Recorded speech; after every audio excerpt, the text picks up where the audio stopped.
If you're reading light novels, especially Chinese novels, and you don't know tales of herding gods, then yeah, you're seriously missing out on something good. But before that, let me introduce myself. I'm Fate's Reader, your sleep-deprived light novel reading companion. Okay, so our main character, Qin Mu, is a kid that is abandoned as a baby, floating down a river like some fairy tale story. Yeah, it's dramatic, but it sets the tone for everything. And then he's rescued by this place called the Disabled Elderly Village.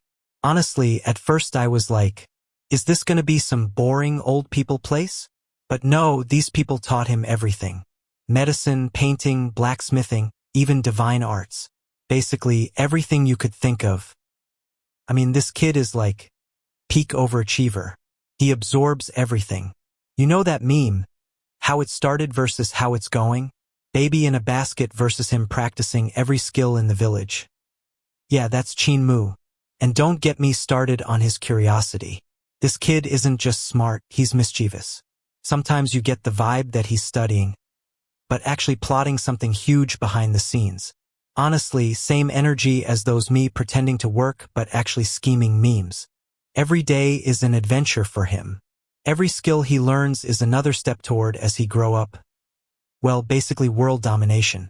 Trouble seems to follow him, but somehow he always turns it into a win. Like, he trips over a log and suddenly discovers a new cultivation technique. Classic Qin Mu. But don't think he's just a lone genius. Qin Mu values friendship and loyalty. Every challenge he faces teaches him something new. Every enemy just makes him sharper. He's basically that annoying kid in novels who's both clever and unstoppable. And you can't help but love him for it. So yeah, that's Qin Mu. Abandoned baby turned overachieving cultivation genius with a side of mischief. And honestly, that's just the start.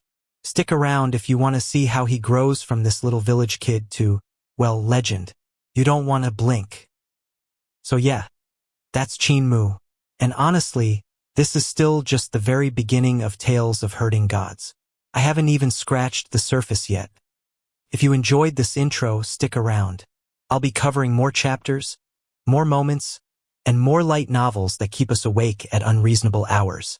Leave a comment if you want me to continue Tales of Herding Gods, or if there's another novel you want me to read next. Trust me, I'm always looking for my next addiction. Don't forget to like, subscribe, and join me on this late-night reading journey. This is Fate's Reader, and I'll see you in the next chapter.